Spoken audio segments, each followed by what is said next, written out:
Good morning. Good morning. Well, the Lord be with you. And also with you. Grace and peace to us all. Thanks to Christ our Lord. It is Christ who's given us the gift of this day. Christ who's given us this time and place to worship. Christ, we give thanks. We give thanks for this time to share with each of you as well, especially those who may be visiting, guests, visitors who are with us. We thank you for sharing in worship at First Church this morning, and you know you bless us with your presence. Also remind you, we found some registration pads, pews. They are helpful to us as you sign those to let us know you've shared in worship at First Church this morning. But also call to our attention those opportunities for service and gathering that are before us, reminding us of the opportunities for lunch bunch each Tuesday and Thursday. Volunteers always helpful for those ministries. Reminding you that next Saturday, the ministry of the lunch bunch closed class takes place in the Uptown Ministry Center beginning at 8:30 in the morning. We also see some meetings that are before us this week in staff parish and faith development and finance as well has been rescheduled for this week. A reminder as well that in a few weeks there will be the ministry of the Martinsville Community Care Collaborative. This will be the third time we've hosted this ministry. We will host it on November 3rd, Saturday, in the Uptown Ministry Center. It's been a wonderful experience, and there's a great need for volunteers just to help the clients go from one station to another. So there's opportunity to sign up and volunteer for that. And I encourage you to do so, knowing that that is a wonderful ministry that we're blessed to host. As we worship this morning, perhaps you wonder about the bulletin cover art. That is our friend Job that we see there. We're going to spend some time with Job and his witness. We are aware of his suffering, but we also find good news in the witness that he offers. And as we prepare to worship God together, I will invite us to end the music that is in us.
I invite us to stand and call for worship.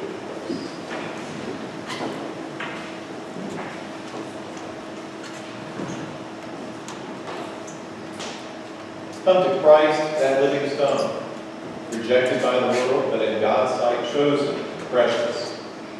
We respond to Christ's call and seek to be built into a spiritual house, a living reminder of God's presence on earth. Once we were no people, now we are God's people, called out of the darkness into God's marvelous light. Therefore we sing with the church in all ages. Blessed be your name, O God, our Redeemer.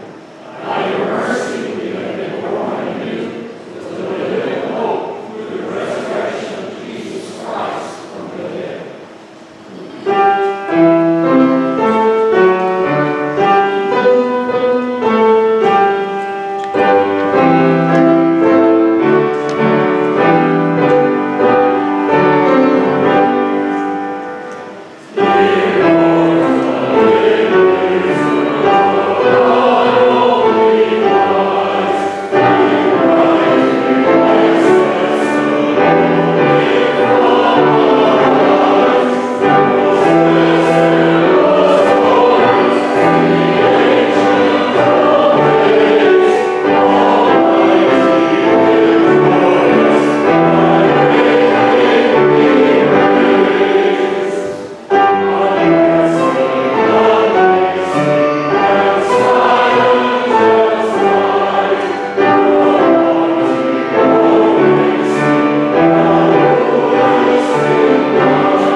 We go to God as we pray.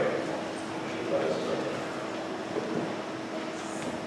Heavenly Father, may we seek you, find you, may we knock and the door be open, for we are travelers looking for your kingdom.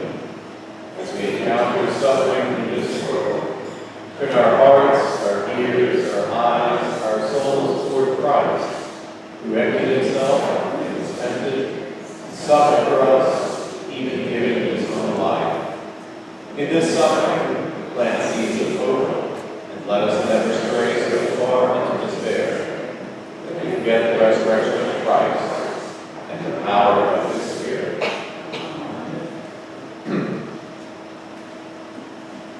I will offer a prayer for illumination and then go to the New Testament reading from Hebrews, and then we'll stand and sing precious word. Let us pray. Lord, pour your Spirit upon us. Help us to know, as you speak your word, you give to us life, you give to us light, you give to us the assurance of your presence, that you comfort and encourage us as your word is proclaimed. We pray in the name of Christ, our Lord. Amen. We'll share Hebrews chapter 4, verses 14. 14 through 16. Since then we have a great high priest who has passed through the heavens, Jesus, the Son of God. Let us hold fast our confession, for we have not a high priest who is unable to sympathize with our weaknesses, but one who in every respect has been tempted as we are, yet without sin. Let us then with confidence draw near to the throne of grace, that we may receive mercy and find grace to help in time of need. This is the word of our Lord. Thank you, God. Stand as we sing. Thank you.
Invite our children to come forward to share our children's time now.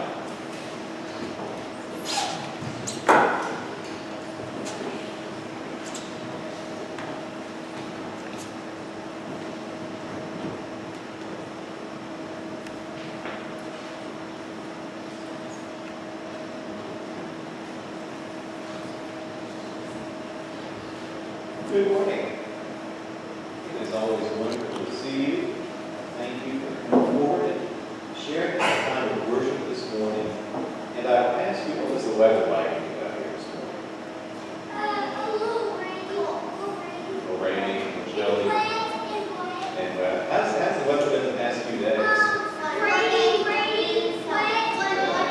Flooding. and I have no power. You don't have any power. Okay, did anyone lost I power? have no power. I have no power, but now the power is back on. Okay, we lost power's back on. It's been kind of a rough few days, hasn't it? And even now you can tell it's still kind of dreary and damp outside and cool, and it's kind of one of those days. It's like, wow, it's just maybe sometimes our feelings match the weather. If it's dreary and cold outside, we may not feel real happy and excited. And sometimes, when the sun is shining and it's warm and we're able to go outside and run and play, we may feel better. And sometimes it's that way with our faith. Sometimes when things are going real well and we're just happy and we feel good and we're able to run outside and enjoy ourselves, sometimes that may be how we feel with our faith. It's like things are going real well, so thank you, Lord. I'm happy with you, Lord, and just thank you for all my blessings. And then sometimes with days like these past few days, it's dark inside, it's cool, you have to get the umbrella and the jacket. It's like, wow. I mean, I just feel so inspired. Do you all ever have those days? Sometimes we do. But when things are going real well, it's easy for us to believe, to sing, to pray, to thank God. And then sometimes it may not be that easy. You just kind of feel like there's a cloud over our head. Well, the good news is we're not alone in that. We read in the Bible, we have these wonderful songs of praise, and we have these hymns like we just heard, where Paul is speaking of grace and blessing. But we also have those words that kind of feel like, God, sometimes life is rough. And so today we're going to hear from a person named Job. Have you ever heard of Job? He's someone we meet in the Old Testament. And Job is someone who suffers. And it tries his faith. And we read Job and we realize, sometimes, again, when things are going well, it's easy, maybe easy for us to believe. But when things don't go so well, it may not be that easy. So it's good to know that we have someone like Job who's able to understand that sometimes life is rough, and sometimes it's cloudy and damp, and it may not be so easy But we will find as we spend time with Job that Job's word to us is God is with us. When the sun is shining and when we're able to go outside and play, God is also with us. Days kind of like this, days these past few days, we've lost power and been in the dark. God is with us just as much as He is, as He's with us when things are going well. So I'm thankful for that witness of Scripture, that assurance that whatever the day may bring, there is a promise that God is with us. So I'm going to pray and ask you to pray with me. We thank you, Lord, that you are always with us in good times and in bad times. We thank you that you never let us go, and you're with us always. In Jesus' name. Amen. Thank you.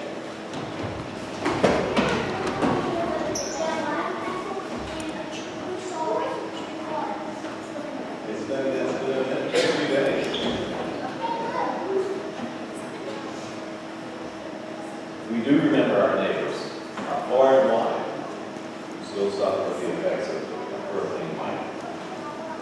And we share from the Old Testament, book of Job, chapter 23, verses 1 through 17. Let us hear the word of God. Then Job answered, "Today also my complaint is bitter. His hand is heavy in spite of my groaning. Oh, that I knew where I might find him, that I might come even to his seat. I would lay my case before him and fill my mouth with arguments.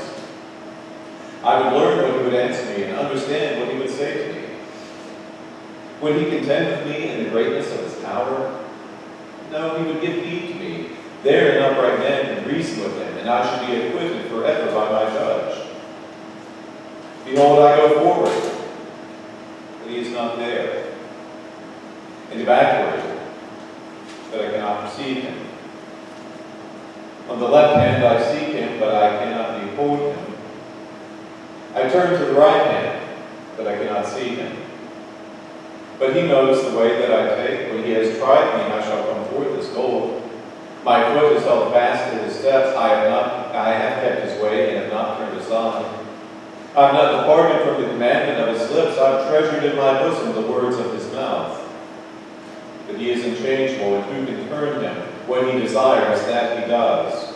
For he will complete what he appoints for me, and many such things are in his mind. Therefore I am terrified at his presence. When I consider, I am in dread of him. God has made my heart faint. The Almighty has terrified me. For I am hemmed in by darkness, and thick darkness covers my face." This is the word of our Lord. I confess to you that I had not planned on preaching the book of Job this morning. When I planned my preaching schedule a few months ago, I had chosen another passage of Scripture for this time of worship. It was a passage from the Gospel of Mark, from the lectionary, from Scripture assigned to this particular Sunday of the church year. However, I found that the Scripture I had chosen for today months ago to be Scripture very similar to that which I had chosen from the Gospel of Matthew. And it's a passage that we had shared during our stewardship campaign. So given the similarity between those two passages, I decided not to preach the Gospel of Mark. So I looked at other lectionary passages assigned to this day, looked at other passages of Scripture. I looked at the Psalm chosen for the day, looked at the New Testament lesson, and looked at the Old Testament lesson. And the Old Testament lesson assigned to this day is Job. No, I hadn't planned on preaching from Job. I didn't have to preach from Job. I was more than free to decide not to preach from Job, to choose any of the countless passages of Scripture from the Bible. Still, I chose Job. Because I know, as you know, there are just those times we need to spend in the company of Job.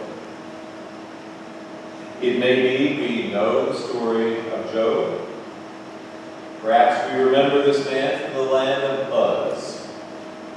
He was a man blameless and upright, one who feared God and who turned away from evil. It may be we recall a conversation between God and the adversary or the Satan. It's a conversation in which God brags to Satan about what a good and virtuous man Job is. Satan is not impressed. It basically says to God, well, who wouldn't be a good and virtuous man if he lived the life of Job? I mean, Job's got it made. He's got plenty of land, he's got plenty of livestock, a wonderful family. I mean, what reason has Job to live a miserable and unfaithful life? Well, sorry to say at this point, I understand these sentiments of Satan. I mean, I know it's easy to have faith when there's every reason to have faith. And I know well the experience of driving down the highway and having some new, beautiful, shiny, lengthy, luxury car drive past me, and on its bumper sticker or its license plate, it offers some glowing tribute to the Lord. And I think to myself, well, if I was driving that, I'd be on pretty good terms with Jesus too. I know that doesn't flatter me, but tell me I'm not the only one. No, I'm really not. Sorry. So yes, I understand these sentiments of Satan. Sentiments basically saying, sure, it's easy for Job to be in right relationship with his Lord, when his cup of blessing overflows, but you start emptying that cup and see how Job feels about his Lord then. So the Lord says to Satan, it's a deal. Do as you wish with Job, just don't take his life. So begins the story we may recall, this story in which the faithfulness and righteousness of Job serves as something of a wager between the Lord and Satan. A story in which Job experiences great loss, tremendous grief, terrible suffering, a total re-evaluation of his relationship with his God. There are those times we need to spend with Job. Not that we are in any hurry to do so. To be honest, as I prepared this message, I was surprised to find as few resources as I did relating to this passage from Job. There was just not an abundance of sermon material or commentaries or other articles addressing this passage. This passage which tells us, today also my complaint is bitter. His hand is heavy in spite of my groaning. Oh, that I knew where I might find him, that I might come even to his seat. Behold, I go forward, but he's not there. And backward, but I cannot perceive him. On the left hand, I seek him, but I can't behold him. And I turn to the right hand, but I cannot see him. We're not in any hurry to spend this time with Job. Generally speaking, our faith is not as inclined as to spend much time with this man. We speak of good news, we speak of joy, we speak of praise, we speak of life abundant, of life eternal. We speak of new beginnings, the old passing away, and all things made new. And we are right and faithful to speak these words, and we are called to do that. Yet it may be we believe these words filling the vocabulary of our faith are not words making room for those words we speak as we spend time with Job.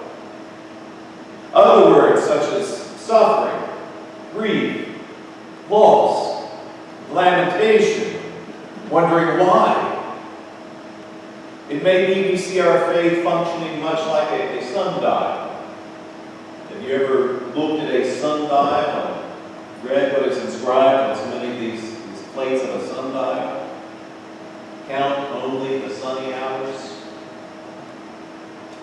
And it may be our faith abides by those same instructions at times. We count only the sunny hours.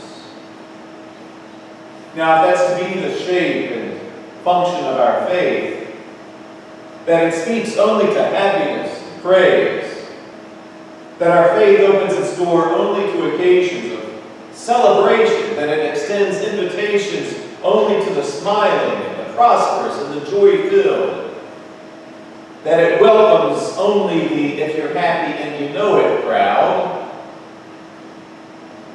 If that's the shape of our faith, if that's the shape of the good news, then it's really not good news. If the shape and direction of our faith is such that it has a word only for the blessed and the beatific, the comfortable and the cozy, then it's a faith having no word for a great multitude of people. It's a faith having no word for Job. And for those who are grateful for and identify with the life of Job. Many of you know I'm a great fan of the music of Frank Sinatra. In my opinion, there is no one with a voice like his, no one who can interpret a lyric like him, and no one more believable as a singer.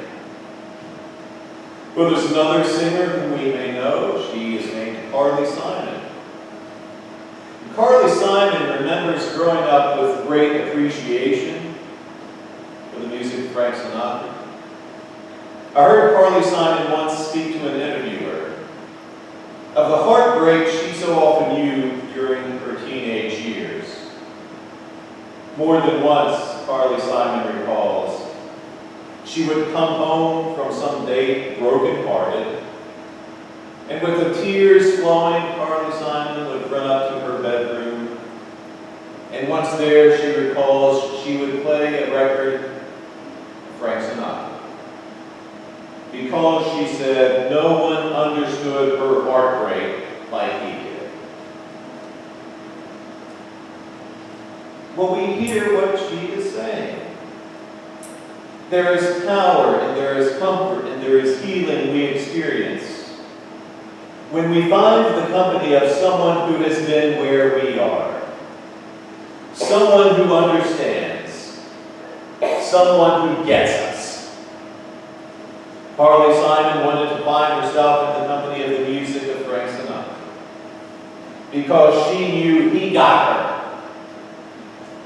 And I'm convinced this power and comfort and healing she found with Sinatra is power and healing and comfort we find as people of faith, as we find ourselves in the company of Job. It may be we know those experiences which we believe no one gets but Job. They are experiences captured well in the poetry of the late poet named Anne Sexton. In a poem of hers, Sexton writes, "For God, it seems, has turned his backside to us, giving us the dark negative, the death gleam.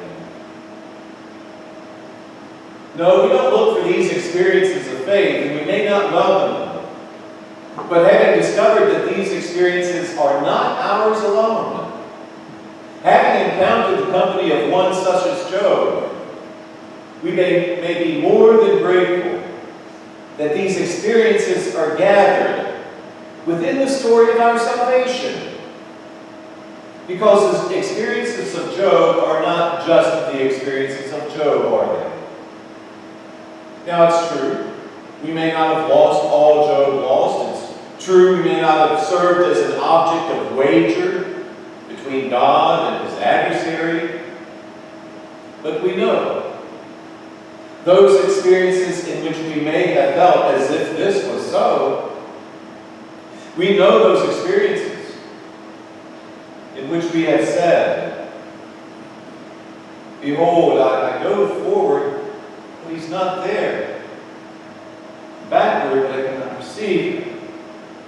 On the left hand I seek him, but I can't behold him. I turn to the right hand, but I can't see him."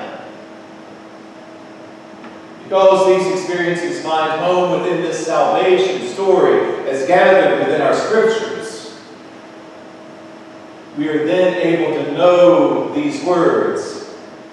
It's good news. Good news because it does not exclude us. Good news because it includes us all within the story of God and His healing unconditionally. Because we notice Job is not excluded from the narrative of God's salvation. There's a place within God's record of saving history for Job and for those of us for whom Job speaks. In other words, God's salvation story is not just for the well-to-do, the fortunate, the carefree, the smiling, the happy. We spend time with Job and we notice God is not attentive only to the fortunate, carefree, pain-free. We spend time with the Scripture and we see that God's story of salvation is a story embracing us all, even those such as Job and those to whom Job gives voice. As Job speaks for many of us, speaks for those of us who know loss. Speaks for those of us who find ourselves in dark places. Speaks for those of us who believe ourselves faithful, still wondering, then why do I suffer? Speak to those of us who wonder why the righteous know loss. Speak to us who may wonder, is life and a life of faith worth it? He speaks to us who pray, who look, who seek, who knock, who ask, and still feel as if God is strangely distant. In other words, Job is our advocate, speaking on our behalf, giving voice to us in our experiences, which we may believe beyond the notice of God. Job says they're not beyond the notice of God. And while the story of Job may be unique, we do well to remember that his experience and the nature of his relationship with God isn't his alone. That is to say, there are others besides Job who wonder where God is to be found in the midst of life's darkness. Read the Psalms. Discover how many of these Psalms are Psalms of lamentation. Read the book of Lamentations. And spend some time with these words giving voice to the people of God in their darkest of days. Read the words of the prophet Jeremiah. Words accusing God of deceit and abandonment. Remember again the words of Jesus spoken from the cross. Words wondering where God has gone when he needs him most. Though Job is not alone in confessing that wherever he looks, he seems unable to find him. For this witness of Job, we give thanks. Thanks that Job and those like unto him gives voice to those experiences we discover aren't unique to us. We spend time with Job and find ourselves blessed to discover we're not alone in our suffering. There are others who say to us, I get it. There are those who witness to assure us that God is not offended nor inattentive to our questions of faith. As Job does this, he assures us that God welcomes us all, just as we are. That's why the story remains before us. You see, those who gathered our stories of faith, those who set these stories within Holy Scripture, could have chosen to leave out the story of Job. Many stories were left out, not everything ended. But we notice those who have gone before us in faith said, Job belongs in this story. Among the pages of Scripture, representing our relationship with God, giving voice to certain of our experiences with God, speaking for us, and offering to us this witness. God at no time and in no way turns us away. Neither life nor death nor any other thing can separate us from the love of God. And God is to be found, is not distant from any of the experiences of our lives.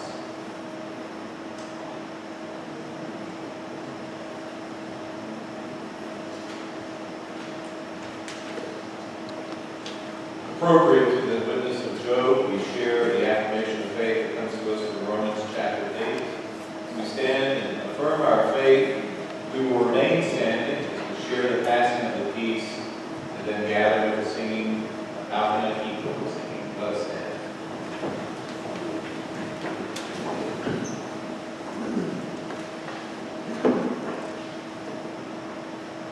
Who shall separate us from the love of Christ? Shall tribulation or distress, or persecution, or famine, or nakedness, or peril, or sword? No. In all things we are more than conquerors through the one who loved us. We are assured that neither death nor life, nor angels, nor principalities, nor things present, nor things to come, nor powers, nor height, nor depth, nor anything else in all creation will be able to separate us from the love of God in Christ Jesus our Lord. Thanks be to God. Amen. Love one another, pass the peace of Christ, then we gather and sing.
give us every reason to sing.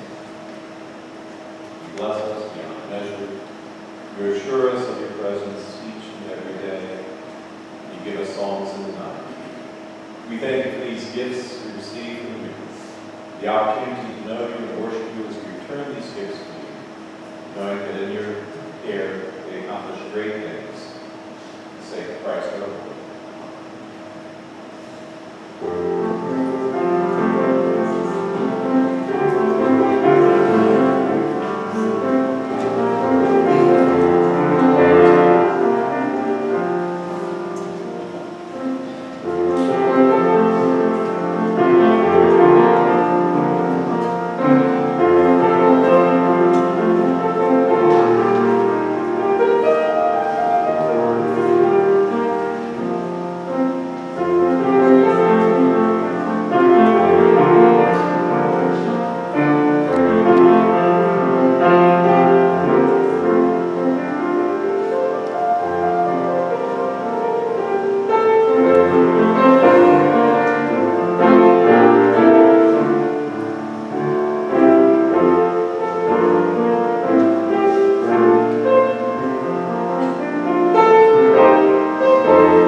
time in which I have made various petitions of prayer. Our responses will differ slightly this morning. I will conclude each of our petitions with the words, "This is our prayer." And I invite you to read the response, "Have mercy on your people, Lord." And I invite you to name those concerns you would also like to speak as we share in this time of prayer, and certainly as we remember our brothers and sisters who are still struggling with the aftermaths of Hurricane Michael. Let us pray.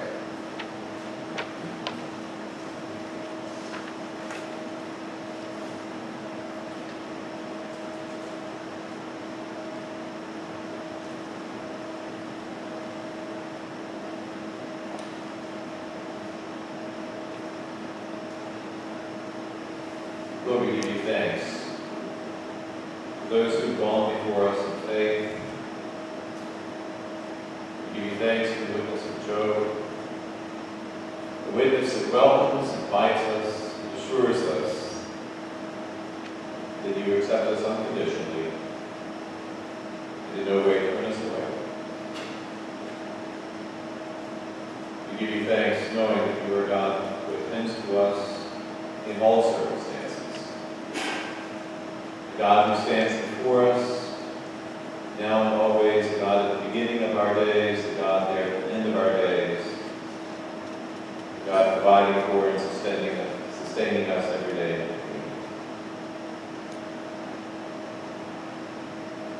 So, Lord, assure us that now and always you are with us, that you visit us in this time of worship, and you are just as close to us as we go from this place of worship. Never to let anything separate us from you and your love for us, revealed in Christ our Lord. Lord, this is our prayer. Lord, hear us as we pray for the people of this congregation. This is our prayer.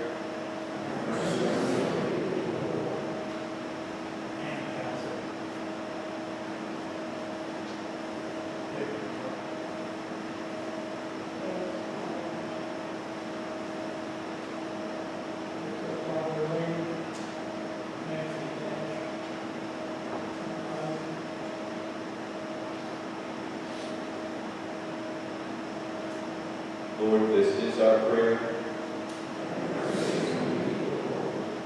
Lord, hear us as we pray for those who suffer and to those in trouble. Lord, this is our prayer.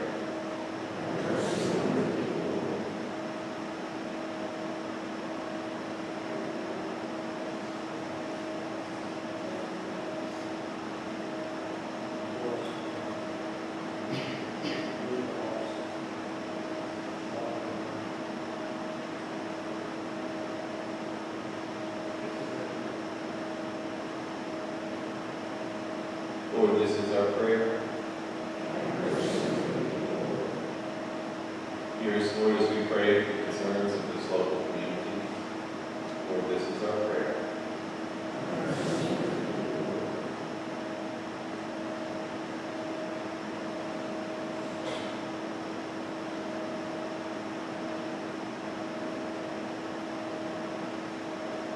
Hear us, Lord, as we pray for your world, its peoples, and its leaders. Lord, this is our prayer.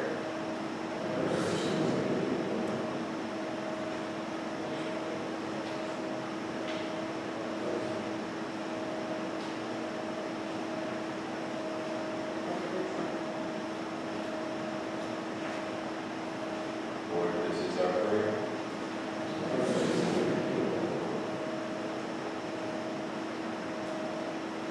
Lord, we pray for the world, for your church universal, for its leaders, its members, and its mission. Lord, this is our prayer.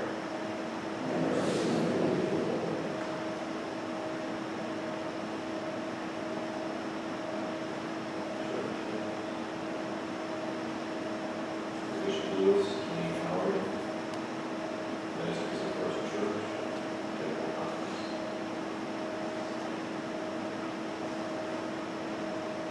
Lord, this is our prayer. Lord, hear our prayers, spoken within the company of the communion of saints, so great a cloud of witnesses, whose witness continues, is with us now. So we pray as Christ has taught us. Our Father, hallowed be thy name.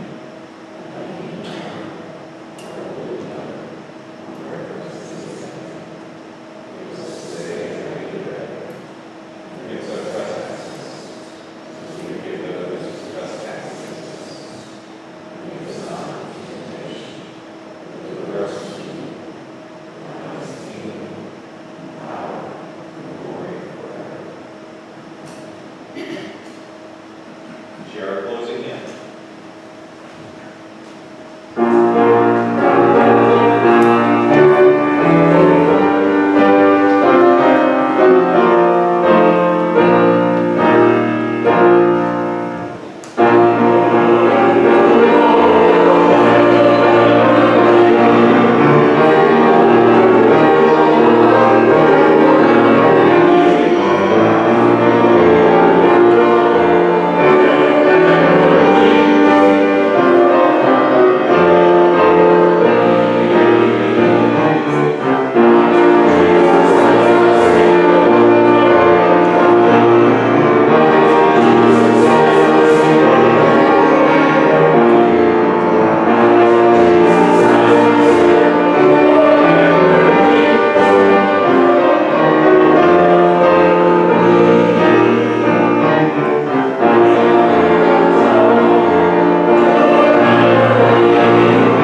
God remembers us, never forgets us, and looks upon us night and day with love unconditional and unceasing.